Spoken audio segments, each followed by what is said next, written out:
लेकिन जो लड़ना चाह रहे थे उनको क्यों नहीं दिया? रामविलास शर्मा इतने कद्दावर नेता, पुराने पॉलिटिशियन, कई बार के मंत्री, कई बार से एमएलए, आपने वो जाके इंडिपेंडेंट अपना पर्चा भर दिया, पार्टी ने टिकट भी घोषित किया, और राव इंद्रजीत केंद्रीय मंत्री उनके साथ नॉमिनेशन फाइल करने चले जाते हैं और कहते हैं, उसके बाद किसी और को टिकट दिया जाता है तो वो कहते हैं कि ब्राह्मण बहुत नाराज है। राव इंद्रजीत ये कहते हैं कि इसका नुकसान उठाना पड़ेगा। बड़ा वोट बैंक है ब्राह्मण हरियाणा की पॉलिटिक्स में। पहली बात तो यह कि पार्लियामेंट्री बोर्ड के अपने फैसले होते हैं, किसको टिकट देना किसको नहीं देना पार्लियामेंट्री बोर्ड के पास 100 अपने निर्णय करने के आधार होते हैं।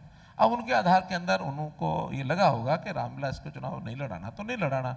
अब पार्लियामेंट्री बोर्ड का अधिकार कोई व्यक्ति नहीं ले सकता, कोई एक सिंगल नेता जिसने चुनाव लड़ना वो अधिकार नहीं ले सकता।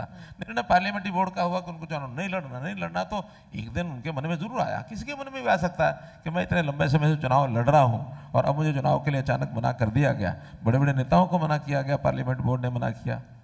आखिर बहुत बड़े बड़े नेता भी तो हैं जिनको चुनाव लड़ने के लिए एक समय के बाद कहा कि ठीक है बहुत हो गया, तो इस नाते से उनको मना किया गया। उनके मन में आया, उन्होंने फार्म भर दिया, लेकिन फार्म उन्होंने भारतीय जनता पार्टी का ही भरा, उन्होंने इंडिपेंडेंट के लिए चुनाव नहीं भरा।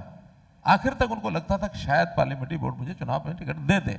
जब उनको नहीं मिला, दूसरे कार्यकर्ता को मिल गई, वो साथ में खड़े हो गए। उनका ठीक है, अब भारतीय जनता पार्टी ने कंवर सिंह यादव को टिकट दिया तो कंवर सिंह यादव मेरा कैंडिडेट है, मैं उसकी सपोर्ट करूंगा, उसको जिताऊंगा।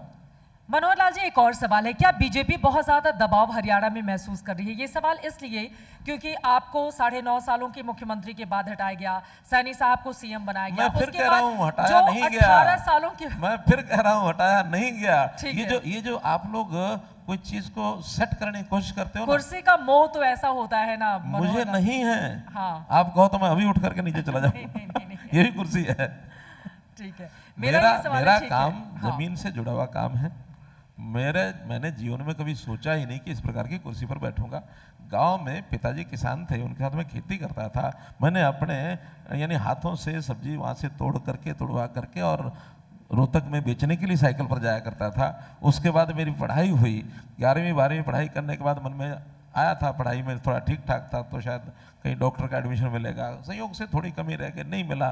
फिर मैंने व्यापार किया, व्यापार करने के बाद मैं संघ में ज्वाइन हो गया, संघ का प्रचारक बन गया, घर परिवार छोड़ दिया और 14 साल संघ का काम करने के बाद हमको संगठन ने कहा कि नहीं अब आपको बीजेपी का काम करना चाहिए। लगातार 8 साल बीजेपी का काम किया। उसके बाद भाषाएं भी बोलते हैं आप, हाँ मैं तमिल बोल लेता हूँ, मैं जापानीज बोल लेता हूँ, तमिल बोल लेता हूँ, तो इसलिए मैंने सब काम किए। मैं एक बार बीच में कॉर्पोरेट जगत के अंदर एक कंपनी में डायरेक्टर फाइनेंस रहा मैं, 450 करोड़ रुपए की कंपनी है। मनोहर लाल जी, एक सवाल मैं पूछूं, शशि भी सवाल पूछेंगे। मेरा एक सवाल ये कि जैसे कांग्रेस दावा कर रही है कि आमने सामने की फाइट है कांग्रेस और बीजेपी की, और जो खड़े हैं वो जो वोट काटने की बात हो रही है, वोट कटवा है, इस बार कोई वोट नहीं काटेगा, जनता समझदार है, जो जीतने वाला है उसको देगी, जो हारने वाला उसको हराएगी, दूसरे लोगों को नहीं देगी, सिर्फ आमने सामने बीजेपी वर्सेस कांग्रेस है।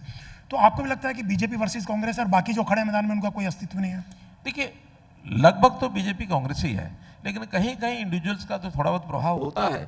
तो जैसे लगातार जब भी यहाँ विधानसभाएं हुई हैं तो यहाँ कभी 5, कभी 7, कभी 2, यानी लहर थी देवीलाल जी के समय, जब चौधरी देवीलाल जी और हमारे भारतीय जनता पार्टी का समझौता हुआ था जल युद्ध के नाते से 1987 की बात है।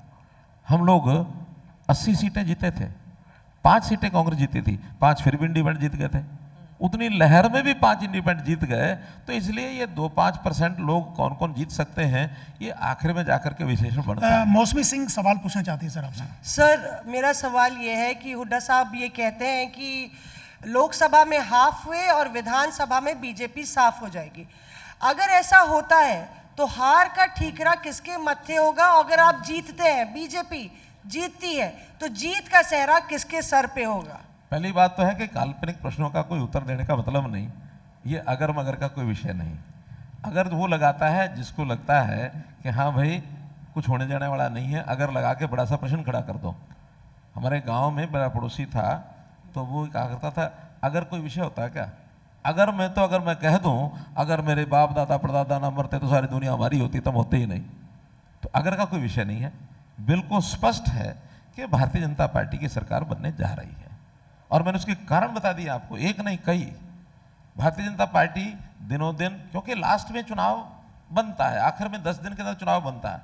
मैं आपको पिछले 7 दिन का बता रहा हूं कि 7 दिन में हमारा अपना सर्वे है, आप लोगों का अपना सर्वे, कांग्रेस का अपना सर्वे, हम 7 दिन में 2.5% वोट से बढ़े हैं पिछले 7 दिन में। देखिए ये जनता के सिर पर, जनता जब सब समझ लेती है, जनता जनार्दन को पता है कि इस 10 साल में हम कितने सुखी हुए हैं, कितनी हमारी ऑटोमेटिक डिलीवरी सरकार की सर्विसेज की हुई है, तो जनता को जब भांपती है कि उस समय के 10 साल को और आज के 10 साल को लोग याद करते हैं।